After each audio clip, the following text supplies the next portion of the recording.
Hello friends, I am Saurabh Gangwar. आज हम इस वीडियो में बात करेंगे biosynthesis and transport of oxygen.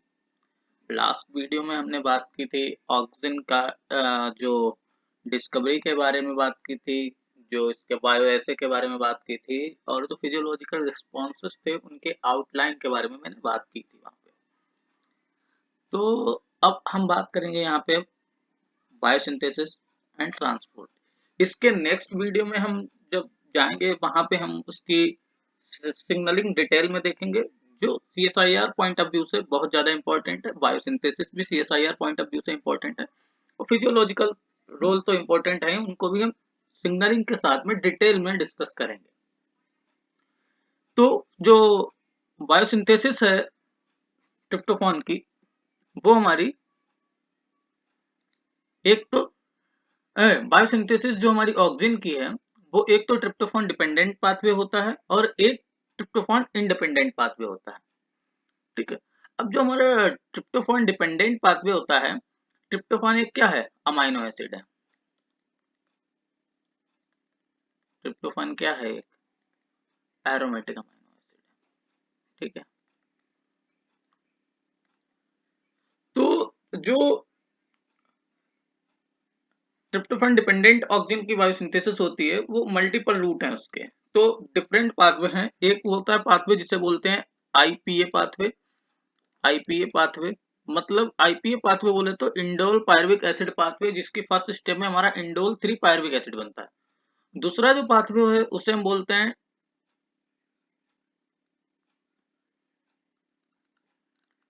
Time pathway, मतलब कि ट्रिप्टामाइन पाथवे। ठीक है। उसके बाद एक हमारा पाथवे है आईएन पाथवे।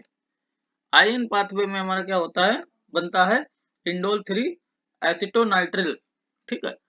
तो जो ये तीनों पाथवे हैं, इसमें सबसे मोस्ट कॉमन जो पाथवे है वो आईपीए पाथवे है। ये सबसे मोस्ट कॉमन पाथवे है। और इसके बाद अगर हम टैम पाथवे की बात करें, टैम पाथवे है, time pathway and IPA pathway है, ये दोनों पाथवे हमें टोमेटो में देखने को मिलते हैं। ठीक है। टोमेटो बोले तो लाइकोपर्सिकम एस्कुलेंटम। ठीक है। इसके बाद अगर हम बात करें आईएन पाथवे है, आईएन पाथवे जो होता है ये आगे जो होता है इसका जो प्रोडक्ट बनते हैं, जो बीच में जो मिडिल प्रोडक्ट बनते हैं, उन वो कहीं ना कहीं हमारे ग्लाइकोसाइनोलेट में चले जाते हैं। अब ग्लाइकोसाइनोलेट जो होता है वो ब्रेसिकेसी में पंजेसी जो तीक्ष्णता देखी जाती है, मतलब उसके ऑयल में जो पंजेसी होती है, तो उसके लिए रिस्पॉन्सिबल होता है और ये डिफेंस मैकेनिज्म में काम करता है। ठीक है। एक सेकेंडरी मेटाबोलाइट के रूप में होता है। ठीक है। तो जैसे कि ये वाला, ये जैसे हमने बताया था, तो ये आगे आके क्या हो जाता है, ग्लूकोसाइनोलेट में कन्वर्ट हो जाता है। अब ग्लूकोसाइनोलेट हमारा ब्रेसिकेसी फैमिली में पाया जाता है, पोएसी फैमिली में भी देखने को मिलता है। ठीक है। तो ये तो हो गया एक बेसिक आउटलाइन की जो हमारा आईएन पाथवे होता है वो हमें ब्रेसिकेसी फैमिली में देखने को मिलता है और उसके बाद हमारा पोएसी फैमिली में देखने को मिलता है। और हमारा टैम पाथवे है वो हमारा टोमेटो में देखने को मिलता है। और जो आईपीए पाथवे है ये मोस्ट कॉमन पाथवे है। ठीक है। अब हम इन तीनों पाथवे को डिस्कस कर लेते हैं। ठीक है। अब जब जैसे हमारा इंडोल 3 पायरुविक एसिड होता है, ये कन्वर्ट हो जाता है, मतलब ये इंडोल 3 पायरुविक एसिड का मतलब पाथवे है जो आईए हमारा होता है, जिसे हम क्या बोलते हैं। अब जैसे कि यहाँ पे हम बात करेंगे ट्रिप्टोफान है। ठीक है। अब ये ट्रिप्टोफान है, ट्रिप्टोफान में होती है transaminase reaction. Tryptophan transaminase enzyme लगता है, तो ये ट्रांस एमिनेशन रिएक्शन होती है। तो यहाँ पे क्या होता है, अमाइनो ग्रुप यहाँ से रिमूव हो जाता है। जब अमाइनो ग्रुप यहाँ से रिमूव हो जाता है मतलब कि ट्रांस एमिनेज, मतलब कि अमाइन ग्रुप यहाँ से निकल जाएगा, तो ये कन्वर्ट हो जाता है इंडोल 3 पायरुविक एसिड में। ठीक है। अब इसका डिकार्बोक्सिलेशन होता है, देन जैसे ही इसका डिकार्बोक्सिलेशन होता है then convert into a indole 3 acetaldehyde. अब ये इंडोल 3 एसिटल्डिहाइड में कन्वर्ट हो जाता है। अब इंडोल 3 एसिटल्डिहाइड डिहाइड्रोजनेज एंजाइम लगता है, ये कन्वर्ट कर देता है इंडोल 3 एसिटिक एसिड आईएए में। सॉरी, ये आईएए में कन्वर्ट कर देता है। ये इससे ये बोल दिया जाएगा आईपीए पाथवे। ठीक है, इसके बाद हम बात कर लेते हैं टैम पाथवे। टैम पाथवे में क्या होता है, हमारा जो ट्रिप्टोफान है उसका डीकार्बोक्सिलेशन होता है, मतलब ये ट्रांस अमीनेज रिएक्शन को यहाँ पे नहीं, ये पास आउट कर देता है। तो इस पाथवे में ट्रांस अमीनेज रिएक्शन नहीं होती है, तो यहाँ पे सीधा डीकार्बोक्सिलेशन होता है इसका, तो क्या बनता है, ट्रिप्टामाइन। अब यहाँ पे अमाइन ऑक्सीडेज होता है, अमाइन ऑक्सीडेज ये अमाइन ग्रुप यहाँ से निकाल देता है और फिर से ये क्या कन्वर्ट हो जाता है, इंडोल 3 एसिटल्डिहाइड में। अब जैसे ये इंडोल 3 एसिटल्डिहाइड में कन्वर्ट होता है, इसके बाद फिर से ये डिहाइड्रोजनेज रिएक्शन चलती है और इंडोल 3 एसिटिक एसिड में कन्वर्ट हो जाता है। अब वहीं हम बात करते हैं तीसरा जो पाथवे हमारा आईएन पाथवे। तो आईएन पाथवे में क्या होता है, पहले ये कन्वर्ट होता है किसमें, इंडोल 3 एसिटोल एसिटल्डोक्सिम में कन्वर्ट होता है। ठीक है, एसिटल्डोक्सिम में कन्वर्ट हो जाता है। तो जैसे ये इंडोल 3 एसिटल्डोक्सिम में कन्वर्ट होता है, यहाँ पे एंजाइम लगता है ट्रिप्टोफैन मोनोऑक्सीजिनेज। इसे जैसे कहीं कहीं पे भी कहीं कहीं पे नहीं, जैसे कि अगर हम बात करें बुकानन है, बुकानन में इसे CYP क्लास के जो होते हैं, ये क्या होते हैं, साइटोक्रोम P450, ठीक है, मोनोऑक्सीजिनेज, ये एक फैमिली है, ये एक एंजाइम की फैमिली है। ठीक है, ये हमने जब तुम पढ़ोगे स्मूथ एंडोप्लाज्मिक रेटिकुलम, वहां पे भी पाई जाती है, डिटॉक्सिफिकेशन का काम करती है वहां पे ये साइटोक्रोम P450। ठीक है, वहां पे डिटॉक्सिफिकेशन का काम करती है। तो ये CYP फैमिली का ही एक एंजाइम है जो इसको इसमें कन्वर्ट कर देता है इंडोल 3 एसिटल डॉक्सिम में। ठीक है, इसके बाद ये इंडोल 3 एसिटल डॉक्सिम है, वो इंडोल 3 एसिटोनाइट्रिल में कन्वर्ट हो जाता है, फिर नाइट्रिलाइज एंजाइम लगता है और इसे इंडोल 3 एसिटिक एसिड में कन्वर्ट कर देता है। अब एक पाथवे होता है जो बैक्टीरिया में पाया जाता है, जैसे कि हमारी एग्रोबैक्टीरियम हो गया, वहां पे भी ऑक्सीजन की सिंथेसिस होती है। तो वहां पे क्या होता है, जो ट्रिप्टोफान है वो कन्वर्ट हो जाता है इंडोल 3 एसिटामाइड में। अब ये इंडोल 3 एसिटामाइड, यहाँ पे एंजाइम लगता है इंडोल 3 एसिटामाइड हाइड्रोलेज, यहाँ पे इसका क्या हो जाता है, हाइड्रोलेज होता है कि, तो यहाँ पे क्या होता है, तो फिर से ये जो इंडोल 3 एसिटामाइड है, जैसे ही इसका एंजाइम की प्रेजेंस में हाइड्रोलेज एंजाइम की प्रेजेंस होती है, तो ये कन्वर्ट हो जाता है इंडोल 3 एसिटिक एसिड में। ठीक है, तो ये हमारे बायोसिंथेसिस के पाथवे हो गए। इसके बाद हम जैसे कि अगर बात करें कि ये तीनों पाथवे होने के बाद अगर हम बात करें, जैसे जो हमने अभी तुमको बताया कि ब्रेसिकेथी में पाया जाता है हमारा कौन सा पाथवे, आईएन पाथवे हमारा किसमें पाया जाता है, ब्रेसिकेसी में पाया जाता है। ठीक है, तो जो इंडोल 3, एक तो ये क्या कंडीशन है, यहाँ पे हम तुम्हें यहां से दिखाते हैं, ये हमारा इंडोल 3 जो एसिटल डॉक्सिम है, ये या तो हमारा अगर इसे इंडोल वो बनाना होगा, इंडोल 3 एसिटिक एसिड या बोले ऑक्सीजन बनाना होगा, तो ये इंडोल 3 एसिटो नाइट्रिल में चला जाएगा। ठीक है, लेकिन अगर इसे हमारा इंडोल 3 मिथाइल ग्लूकोसाइनेलेट बनाना है, ठीक है, जो ब्रेसिकेसी में ग्लूकोसाइनेलेट पाए जाते हैं, जो पुंजेसी प्रोवाइड कराते हैं उसको, ठीक है, जो डिफेंस में काम आता है, अगर उस पाथवे में जाना होगा, ये बनाना होगा, तो ये क्या करेगा, जो हमारे जो हमने साइटोक्रोम P450 क्लास के जो एंजाइम बताए हैं, उसके द्वारा ये 1AC नाइट्रो 2 इंडोलाइल इथेन में कन्वर्ट होके फिर से ये किसमें कन्वर्ट हो जाता है, SUR1 एंजाइम के प्रेजेंस में किसमें कन्वर्ट हो जाता है, इंडोल 3 मिथाइल ग्लूकोसाइनेलेट। ठीक है, ये भी क्या है, जैसे SUR2 ये है, SUR1 ये है, ये भी किसकी है, ये भी हमारे साइटोक्रोम P450 मोनोऑक्सीजिनेज क्लास के एंजाइम ही हैं। ठीक है, तो ये हमारा ग्लूकोसाइनेलेट पाथवे में चला जाता है, फिर तो वहां पे ये ग्लूकोसाइनेलेट बना लेता है फैमिली ब्रेसिकेसी और पोएसी में, जो फिर बाद में डिफेंस में काम आता है। अब ये हो गया यहाँ पे बायोसिंथेसिस के बाद। तो बायोसिंथेसिस में हम फिर से एक बार तुमको बताने की कोशिश करेंगे कि जैसे कि हमारा 3 पाथवे हैं, 3 पाथवे में हमारा पहला pathway IPA pathway, TM pathway, IN pathway. ठीक है, तो आईपीए पाथवे मोस्ट कॉमन होता है, टेम पाथवे टोमेटो में पाया जाता है, आईएन पाथवे इसमें क्योंकि हमारा एसिटोनाइट्रिल बनता है और उसके बाद वो एसिटोनाइट्रिल, अगर वहां पे एसिटोनाइट्रिल बनेगा, जो हमारा एसिटल जो हमारा ये बना है इंडोल 3 एसिटल, ये वाला जो कंपाउंड बना है, ये अगर एसिटल नाइट्रिल बनाता है तो ये हमारा ऑक्सीजन बनाएगा। लेकिन अगर ये हमारा किस में चला जाता है, इस वाले कंपाउंड में चला जाता है, 1AC नाइट्रो इंडोलाइल इथेन में चला जाता है, तो ये ग्लूकोसाइनोलेट बनाएगा। ठीक है, एंजाइम हमारे यहाँ पे साइटोक्रोम पी 450 क्लास के ही लगेंगे, लेकिन क्लास चेंज हो सकती है, जैसे A13 यहाँ पे है, यहाँ पे B1 है। ठीक है, इस टाइप से ये चेंज हो सकते हैं। तो हम तीनों पाथवे में हो गए। अब इसके बाद हम बात करेंगे जो ट्रिप्टोफान इंडिपेंडेंट पाथवे है। ट्रिप्टोफान इंडिपेंडेंट पाथवे जो होता है वो हमारा क्या होता है, या तो मतलब इंडोल से, इंडोल जो होता है, इंडोल से हमारा ऑक्सीजन बनेगा, या इंडोल 3 ग्लिसरॉल फास्फेट से हमारा क्या बन जाएगा, ऑक्सीजन। तो ये इंपॉर्टेंट है क्योंकि एग्जाम में डायरेक्ट क्वेश्चन पूछ सकता है कि मोस्टली क्वेश्चन यही पूछता है कि हमारा ऑक्सीजन किससे सिंथेसाइज होता है, तो हमारा बोल देते हैं कि हम ट्रिप्टोफान से सिंथेसाइज होता है। लेकिन कभी कभी क्या होता है, एमएसक्यू टाइप के क्वेश्चन आते हैं, उसमें अगर पूछ लिया कि ऑक्सीजन कैसे सिंथेसाइज होता है, तो उसमें अगर ये दो ऑप्शन दिए तो दोनों राइट लगाने पड़ेंगे तुमको, क्योंकि इंडिपेंडेंट पाथवे भी हैं उसके, या तो इंडोल से या इंडोल 3 ग्लिसरॉल फास्फेट से भी सिंथेसाइज हो सकता है। ठीक है, अब जो हमारा ऑक्सीजन है, ऑक्सीजन फ्री फॉर्म में सेल में नहीं होता है, वो कोवेलेंटली बॉन्डेड फॉर्म में होता है। तो या तो वो लो मॉलिक्यूलर वेट कंजुगेट्स के साथ बाइंड कर सकता है, या हाई मॉलिक्यूलर वेट के कंजुगेट्स के साथ बाइंड कर सकता है।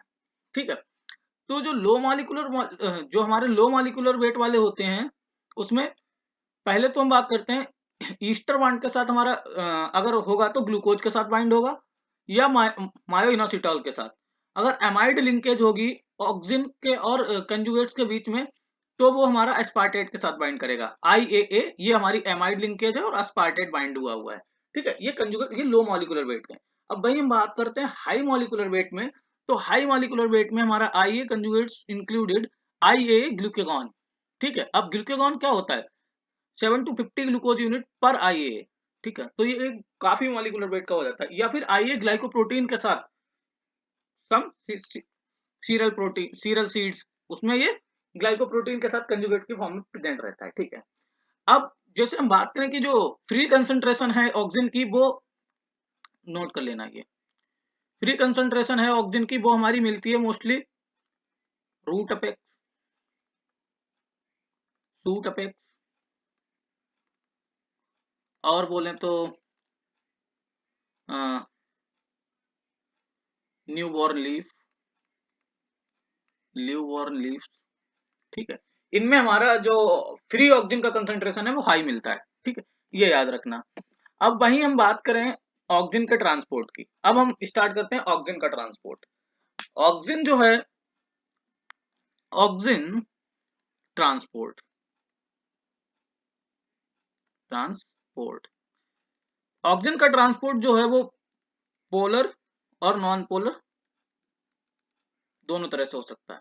लेकिन ऑक्सीजन एक ऐसा हार्मोन्स है जिसका ट्रांसपोर्ट जो है वो पोलर होता है। नहीं तो मोस्टली केसेस मतलब जो है वो हार्मोन्स नॉन पोलरली ट्रांसपोर्ट होते हैं। Only oxygen hormones that transport only polarly. ठीक है, अब मतलब पोलरली का मतलब ये है कि मतलब एक डायरेक्शन होगी इसकी, रैंडम इधर उधर नहीं ट्रांसपोर्ट होगा, मतलब एक डायरेक्शन के द्वारा ये ट्रांसपोर्ट होगा। और दूसरी बात ये है कि ये जो पोलर ट्रांसपोर्ट है वो एनर्जी डिपेंडेंट होता है, और जो ग्रेविटी है उसके इंडिपेंडेंट होता है। क्यों? क्योंकि रूट से सूट की तरफ भी ट्रांसपोर्ट हो सकता है, और रूट से जो है सूट से रूट की तरफ भी। ठीक है, क्योंकि एनर्जी डिपेंडेंट पाथवे है, डिपेंडेंट होता है, इसलिए ये मतलब जो ग्रेविटी है उसके इंडिपेंडेंट भी ये ट्रांसपोर्ट हो सकता है। तो जो ऑक्सीजन है, अब ऑक्सीजन जो ट्रांसपोर्ट होता है, अब जैसे कि हम बात करते हैं एक्रोपीटल और वेसिपिटल। अब जब हम ऑक्सीजन की बात करते हैं तो जो रूट और सूट जंक्शन होता है उसको हम बेस मान के चलते हैं। वेसिपिटल का मतलब क्या होता है, बेस की तरफ ट्रांसपोर्ट, किसकी तरफ हो, बेस की तरफ। और एक्रोपीटल तो बोलेंगे अपेक्स की तरफ जब ट्रांसपोर्ट होता है, मतलब टिप की तरफ या अपेक्स की तरफ जब ट्रांसपोर्ट होता है तो उसे हम बोलते हैं एक्रोपीटल। ठीक है, अब जैसे कि इसमें हम ऑक्सीजन के केस में ये देखते हैं कि जो रूट और सूट जंक्शन है उसे हम बेस मान के चलते हैं, इसे हम बेस कंसीडर करते हैं। ठीक है, जब हमारा ऑक्सीजन सूट अपेक्स से इस बेस की तरफ आएगा तो इसे बोलते हैं बेसिपिटल ट्रांसपोर्ट। अब यही जब बेस से हमारा सूट अपेक्स की तरफ जाएगा तो इसे बोल देते हैं एक्रोपिटल। ठीक है, समटाइम कंफ्यूजन ये हो जाता है कि अब जैसे कंफ्यूजन ये कर जाते हैं कि यहाँ से यहाँ तक आएगा तब बेसिपिटल बोलेंगे, लेकिन हम यहाँ पे बेस इसको मान रहे हैं, जो रूट और सूट का जंक्शन है यहाँ पे बेस मान रहे हैं। ठीक है, अब जैसे अगर रूट के केस में बात करें, जब इस बेस से अपेक्स रूट अपेक्स की तरफ जाएगा तो इसे हम बोलेंगे एक्रोपिटल सक्सेस, एक्रोपिटल ट्रांसपोर्ट। और वहीं अगर जब इस रूट अपेक्स से इस बेस की तरफ जाएगा जो जंक्शन है तो इसे बोलते हैं बेसिपिटल। ठीक है, अब हम बात करेंगे कि ऑक्सिन है, ऑक्सिन का इफ्लक्स और ऑक्सिन का इनफ्लक्स। ठीक है, इफ्लक्स और इनफ्लक्स। तो जैसे हम बात करेंगे जो आईए होता है, आईए क्या है, वीक एसिड है। आईए क्या है, वीक एसिड है। और वीक एसिड होने के साथ साथ क्या है, इसका जो पीके वैल्यू होता है वो लगभग 4.5 के समथिंग होता है। ठीक है, पीके वैल्यू क्या होता है, 4.5 के समथिंग होता है। अब वहीं हम जब बात करते हैं कि इसका जो पीएच होता है, न्यूक्लियस का पीएच 7 होता है और साइटो जो जो जो साइटोसोल का पीएच होता है वो 7 होता है और जो एपोप्लास्ट का जो पीएच होता है वो 5 होता है। तो यहाँ पे हो क्या सकता है कि यहाँ पे जो है वो कंप्लीटली डिसोसिएट फॉर्म में नहीं हो सकता है आईए ऑक्सिन। ठीक है, सम डिसोसिएट फॉर्म में होगा, सम नॉन डिसोसिएट फॉर्म में होगा। ठीक है, अब जो नॉन डिसोसिएट फॉर्म में होगा या प्रोटोनेटेड फॉर्म में होगा वो तो प्लाज्मा मेम्ब्रेन को पार करके साइटोसोल में चला जाएगा, मतलब यहाँ पे डिफ्यूजन हो जाएगा। लेकिन जो आयनिक फॉर्म में होता है वो प्लाज्मा मेम्ब्रेन के द्वारा ट्रांसपोर्ट नहीं हो सकता, उसके लिए स्पेसिफिक ट्रांसपोर्ट चाहिए होता है। तो यहाँ पे होता है H पॉजिटिव को ट्रांसपोर्टर, प्रीमियज H पॉजिटिव को ट्रांसपोर्टर। तो ये 2 प्रोटॉन और एक हमारा ये ऑक्सिन का डिसोसिएट फॉर्म में जो है वो ट्रांसपोर्ट करता है साइटोसोल के अंदर। ठीक है, जैसे ये ट्रांसपोर्ट होता है, जैसे ये ट्रांसपोर्ट होता है इसके साथ क्या हो जाता है, ये साइटोसोल में आ जाते हैं। ठीक है, अब साइटोसोल का पीएच जो होता है, क्योंकि हमारा प्रोटॉन भी आ रहा है अंदर, ठीक, अब साइटोसोल का पीएच होता है 7। अब तब ये क्या होगा, अब जैसे पीएच 7 होगा लेकिन इसकी पीके वैल्यू कितनी 4.5, तो ये कंप्लीटली डिसोसिएट फॉर्म में, मोस्टली डिसोसिएट फॉर्म में कहां मिलेगा, साइटोसोल के अंदर मिलेगा हमारा जो आईए मतलब ऑक्सिन है। अब ये डीप्रोटोनेटेड फॉर्म में मोस्टली मिलेगा साइटोसोल के अंदर। अब साइटोसोल से कैसे बाहर निकले, तो अब ये प्रोसेस होती है इफ्लक्स। क्या होती है, इफ्लक्स। तो वहां पे होती है पिन प्रोटीन और ए बी ए जो है एबीए क्लास के ट्रांसपोर्टर्स होते हैं। लेकिन जो पिन प्रोटीन होती हैं वो हमारी प्लाज्मा मेम्ब्रेन पर एक ही साइड में प्रेजेंट होती है, इसीलिए इसे हम पोलर ट्रांसपोर्ट होता है इसका, क्योंकि एक ही डायरेक्शन में होंगी या तो एक साइड में ही होंगी, इसीलिए पोलरली ट्रांसपोर्ट होता है ऑक्सीजन का। ठीक है, लेकिन जो एबीए क्लास होता है वो रेंडमली पूरे प्लाज्मा मेम्ब्रेन पर कहीं पे भी हो सकता है। तो पिन प्रोटीन के कारण ही इसका ट्रांसपोर्ट जो होता है वो पोलरली ट्रांसपोर्ट करते हैं ये। ठीक है, क्योंकि ये प्लाज्मा मेम्ब्रेन की एक ही साइड पर प्रेजेंट होंगे। ठीक है, या अपर साइड पे या लोअर साइड पे। ठीक है, तो अब ये पिन प्रोटीन होती हैं। पिन प्रोटीन, इन्हें पिन क्यों नाम दिया गया, जो इनका म्यूटेंट देखा गया, जब इन्हें म्यूटेट कर दिया गया पिन प्रोटीन को, तो देखा गया कि जो फ्लोरिसेंस बना, प्लांट का फ्लोरिसेंस बना वो पिन शेप्ड था, इसीलिए इन्हें पिन प्रोटीन बोल दिया गया।